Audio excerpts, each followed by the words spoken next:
Good morning, my self Jitendra Kumar बावलिया, lecture computer engineering, government polytechnic college Dausa.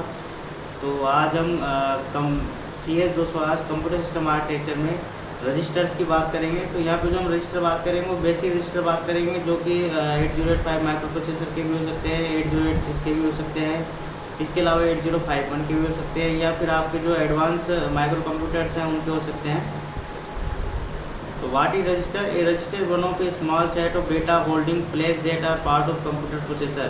A register में hold a computer instruction, a storage और any kind of data such as bit sequence और individual character. तो register आपके क्या हो सकते हैं? कुछ भी हो सकता है, जिसमें आपका कंप्यूटर इंस्ट्रक्शन स्टोर हो सकते हैं, स्टोरेज क्लास स्टोर हो सकती है, स्टोरेज एड्रेस स्टोर हो सकते हैं, कोई भी प्रकार का डेटा होगा, किसी भी बिट सीक्वेंस होगा वो आपके स्टोर हो सकता है। तो register really more than 64 register in a number. तो आपके ज़्यादा से ज़्यादा 64 रजिस्टर हो सकते हैं। स्मॉल इन साइज में सबसे स्मॉल होते हैं। Typically register is less than 64 bit in size. तो ज़्यादातर आपके जो रजिस्टर होंगे 64 बिट से कम ही होंगे हमेशा। और सबसे फास्ट जो मेमोरी एक्सेस होता है वो रजिस्टर का होता है, क्योंकि CPU के अंदर ही होते हैं। तो रजिस्टर की हम लोग लोकेशन देख लेते हैं। ये आपका CPU है, CPU में आपके रजिस्टर है, ये ALU और इस कंट्रोल यूनिट है। तो जो मैंने यहाँ पे इम्पोर्टेंट नोटिस करने वाली बात ये है कि जो आपके रजिस्टर है वो आपके CPU के अंदर ही यहाँ पे बिल्ड किए हुए हैं, मतलब ये अंदर ही है। तो CPU को इनको एक्सेस करने के लिए कभी भी बाहर जाने की आवश्यकता नहीं पड़ती, ना इनको एक्सेस करने के लिए एड्रेस की आवश्यकता पड़ती है। तो अब यहाँ पे हम देख सकते हैं ये आपके रजिस्टर्स हैं। अगर मेमोरी से को एक्सेस करना है तो उनका एड्रेस किस में आएगा? रजिस्टर में आएगा। इधर से इंस्ट्रक्शन को लोड करना है तो आपका CPU में आएगा। तो मेमोरी से ये एड्रेस को लोड करता है, उसके अकॉर्डिंग इसके इंस्ट्रक्शन रन होते हैं। तो रजिस्टर क्या क्या परफॉर्म करते हैं? फेच करते हैं, डिकोड करते हैं और एग्जीक्यूट करते हैं। फेच करने का मतलब है डेटा को एक्सट्रैक्ट करना, फिर डेटा को देखना कि ये डेटा क्या काम कर रहा है, उसके बाद में क्या करना, उसका परफॉर्म करना कि एग्जीक्यूट कैसे होगा। तो टाइप ऑफ रजिस्टर की हम लोग बात करें तो उससे पहले आता है memory address register, MAR, hold the memory address of data and instruction. तो इसका मेन काम क्या होता है? मेमोरी एड्रेस इंस्ट्रक्शन ये सारा क्या करता है? आपका होल्ड करता है। मीन्स किसी भी जो भी मेमोरी है, क्योंकि आपको पता है मेमोरी की साइज़ बहुत बड़ी होती है, तो उसका जो एड्रेस है उसको स्टोर करता है, और आपका जो डेटा है, डेटा इंस्ट्रक्शन है, उनका इंस्ट्रक्शन का एड्रेस स्टोर करता है। Use to access data and instruction from memory during the execution phase of an instruction. और जब भी हम कोई इंस्ट्रक्शन को एग्जीक्यूट करते हैं तब ये उसके डेटा को एक्सेस करने के काम में आता है। It contain the copy of design memory location specified by the memory address register. तो ये जो मेमोरी एड्रेस रजिस्टर है ये इसकी कॉपी को कंटेन रखता है अपने पास। इसके बाद में आता है कि MDR, memory data register. It contain the data to be stored in the computer storage. तो ये जो भी आपका डेटा है जो रजिस्टर के अंदर स्टोर होगा, जो कंप्यूटर के अंदर स्टोर होगा, तो वो सारा इसमें रखता है। जैसे कि रैम, तो ये क्या करेगा? जो कंप्यूटर स्टोरेज का डेटा है उसको सारा को ये आप इसे अपने पास रखता है। It acts like a buffer and hold anything that is copied from memory ready for the processor to use it. तो जो भी काम आपको, जैसे कोई रैम से कोई डेटा चाहिए, उस डेटा को ये पहले अपने पास छोड़ने के लिए रखता है। तो ये साथ ही साथ फिर क्या करता है? CPU को प्रोसेस के लिए दे देता है। MDR hold the information before it goes to the decoder. तो ये जो डिकोडर से जाने से पहले ये इंफॉर्मेशन को होल्ड करता है। ये हम देख सकते हैं एरे ऑफ सेल होगा यहाँ पे, ये आपका मेमोरी एड्रेस रजिस्टर होगा और ये आपका मेमोरी डेटा रजिस्टर होगा। आप देख सकते हैं कि जो मेमोरी एड्रेस रजिस्टर है वो वन डायरेक्शन है, क्योंकि एड्रेस अपने को हमेशा जो होगा वो मेमोरी से चाहिए होगा। कभी भी एड्रेस अपने को CPU के एड्रेस की आवश्यकता नहीं पड़ती है। जबकि MDR आपका बाई डायरेक्शनल होगा। तो fetch address, put address into MAR, tell memory into load, memory copy data into MDR। Store क्या करेगा? Put address into MAR, put new value into MDR, tell memory unit to store, memory store data from MDR into memory cell. इसके बाद में आता है आपको index register. Index register के यहाँ पे इसलिए इंपॉर्टेंट वो पड़ जाती है, क्योंकि जब भी कई बार क्या होता है कि आपका डेटा इतना ज़्यादा साइज बड़ा होता है कि मेमोरी में उसको ढूंढना बहुत ज़्यादा मुश्किल काम हो जाता है। तो आप लोगों ने जैसे कोप अपने किताब होती है, बुक्स होती है, बुक्स के ऊपर पहले पेज के ऊपर आपका इंडेक्स होता है, तो वैसे इंडेक्स रजिस्टर वैसे काम करता है कि कौन सा आपका रजिस्टर कौन सी जगह पे स्टोर है। It is use to modify operand address during the run of a program. जैसे 00 इंडेक्स पे EAX है, 001 पे ECX है, 010 पे EDX है। इसके बाद में आते हैं आपके general purpose register. 4 general purpose register होते हैं यहाँ पे, AX, BX, CX और DX। ये अगर हम 8085 में देखेंगे तो ये क्या रह जाएंगे, A, B, C और D। Combination of 2 8-bit register which are separately accessible as AL, BL, CL और DL। The low byte AH, BH, CH and DH। The high byte for example AX contain the 16 byte. जैसे इसमें example दे रखा है, जैसे आपका 1 2 3 4 H है, तो आपका जो AL होगा वो हमेशा आपका 34 H को कंटेंट करेगा और AH होगा वो 12 H को कंटेंट करेगा।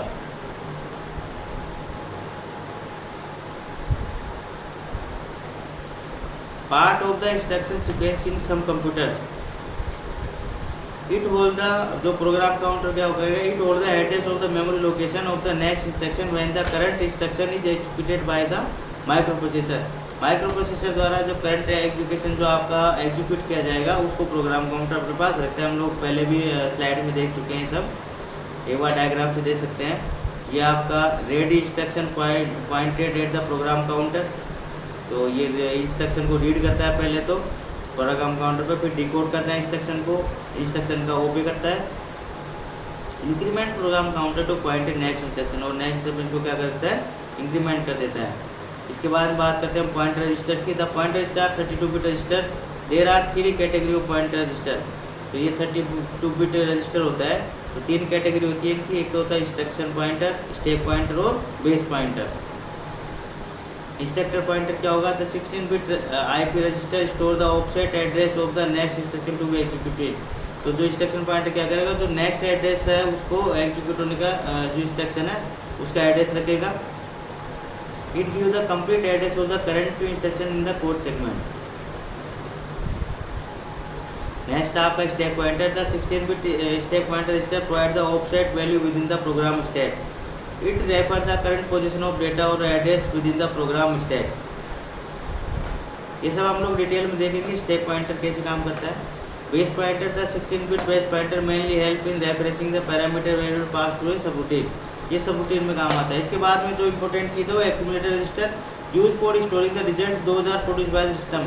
तो जो टेम्परेरी रिजल्ट है वो आपका एक्यूमुलेटर के अंदर स्टोर होता है। When the CPU will generate some results after the processing, then all the results will be stored in the accumulated register।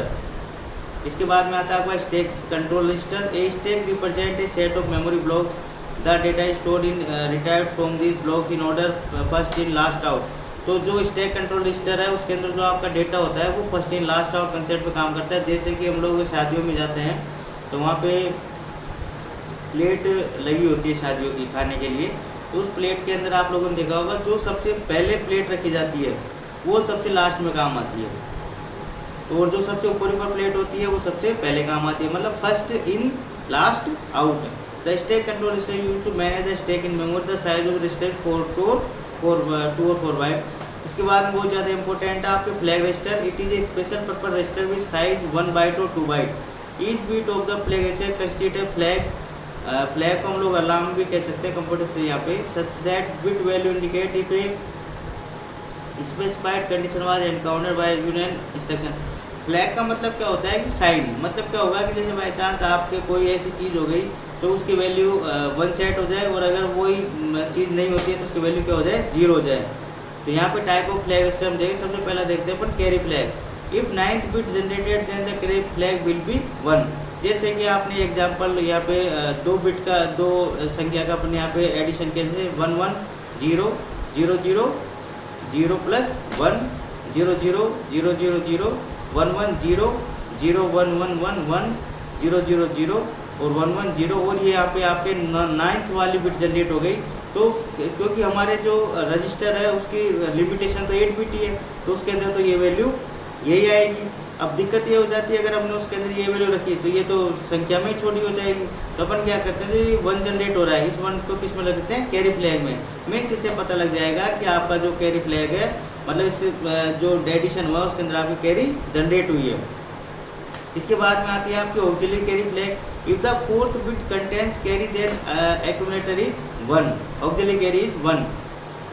Fourth bit कौन सी होगी, अब आपको इसमें थोड़ा ध्यान देना है। हम लोग समझते हैं कि फोर्थ बिट ये है, लेकिन फोर्थ बिट ये नहीं है।